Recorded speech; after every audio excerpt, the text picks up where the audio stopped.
Assalamualaikum warahmatullahi wabarakatuh. Nama saya Muhammad Andre Triana. Di sini saya akan menjelaskan dua materi. Materi pertama yaitu tentang motor listrik dan yang kedua adalah transformator. Materi yang pertama yang akan saya bahas yaitu tentang motor listrik. Motor listrik adalah alat yang berfungsi untuk mengubah energi listrik menjadi energi mekanik. Nah, jadi motor listrik itu ada dua jenis, yaitu motor AC dan motor DC. Berikut ini adalah gambar tentang motor. Jadi ini adalah gambar dari motor listrik dan mempunyai beberapa komponen utama, yaitu stator, rotor, main shaft, brush, bearing, drive pulley, dan motor housing. Yang pertama yaitu stator. Stator ini merupakan komponen utama motor listrik. Stator merupakan lilitan tembaga statis yang terletak mengelilingi poros utama. Fungsi dari stator ini adalah untuk membangkitkan medan magnet pada sekitar rotor. Yang kedua adalah rotor. Rotor bagian ini juga menyerupai stator. Bedanya, rotor merupakan lilitan tembaga yang bersifat dinamis. Yang ketiga adalah main shaft. Poros utama adalah komponen logam yang memanjang sebagai tempat menempelnya beberapa komponen. Yang keempat adalah brush. Brush itu adalah sikat tembaga yang akan menghubungkan sumber arus listrik dengan rotor coil. Yang kelima adalah bearing. Karena alat ini menghasilkan putaran, maka diperlukan komponen khusus yang akan dijadikan bantalan agar putaran berlangsung dengan mulus. Yang keenam adalah drive pulley. Komponen ini terletak di ujung bagian luar poros utama. Fungsinya untuk mentransfer putaran motor menuju komponen lain. Yang ketujuh adalah motor housing, berfungsi untuk melindungi kita selaku pemakai dari putaran rotor yang sangat tinggi. Jadi, prinsip kerja motor listrik adalah dengan memanfaatkan gaya tarik magnet. Jadi, ketika dua buah magnet dengan kutub yang sama didekatkan, maka kedua magnet ini akan bergerak menjauh. Sebaliknya, apabila kutub magnet tersebut berbeda, maka akan saling menarik. Prinsip inilah yang menjadi dasar motor listrik. Nah, untuk mekanisme kerja untuk seluruh jenis motor listrik secara umum yaitu 1. Arus listrik dalam medan magnet akan memberikan gaya. 2. Jika kawat yang membawa arus dibengkokkan menjadi sebuah lingkaran atau loop, maka kedua sisi loop yaitu pada sudut kanan medan magnet akan mendapatkan gaya pada arah yang berlawanan.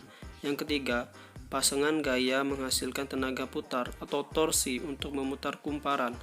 Yang keempat, motor-motor memiliki beberapa loop pada dinamonya untuk memberikan tenaga putaran yang lebih seragam dan medan magnetnya dihasilkan oleh susunan elektromagnetik yang disebut kumparan medan.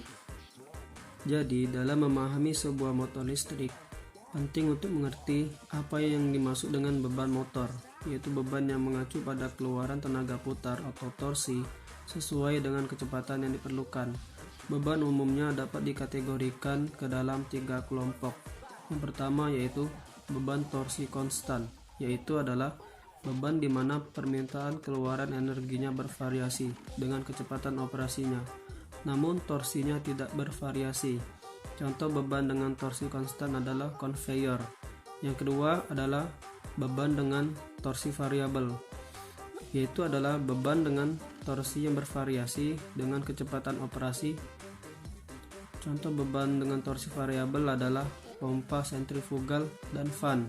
Yang ketiga yaitu adalah beban dengan energi konstan, yaitu adalah beban dengan permintaan torsi yang berubah dan berbanding terbalik dengan kecepatan.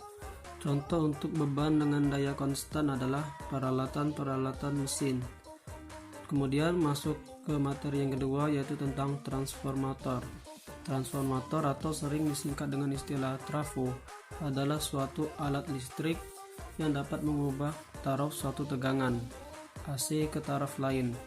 Maksud dari pengubahan taraf tersebut diantaranya seperti menurunkan tegangan AC dari 220 VAC ke 12 VAC ataupun menaikkan tegangan dari 110 VAC ke 220 VAC.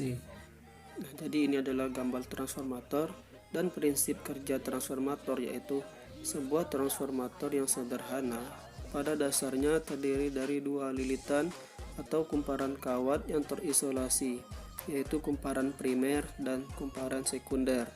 Pada kebanyakan transformator, kumparan kawat terisolasi yang dililitkan pada sebuah besi yang dinamakan inti besi atau core.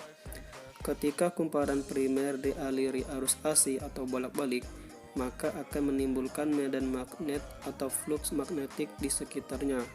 Kekuatan medan magnet tersebut dipengaruhi oleh besarnya arus listrik yang dialirinya. Semakin besar arus listriknya, semakin besar pula medan magnetnya. Fluktuasi medan magnet yang terjadi di sekitar kumparan primer akan menginduksi GGL atau gaya gerak listrik dalam kumparan sekunder, dan akan terjadi pelimpahan daya dari kumparan primer ke kumparan sekunder. Dengan demikian, terjadilah pengubahan taraf tegangan listrik baik dari tegangan rendah menjadi tegangan yang lebih tinggi maupun dari tegangan tinggi menjadi tegangan rendah. Demikianlah materi yang dapat saya sampaikan. Terima kasih. Assalamualaikum warahmatullahi wabarakatuh.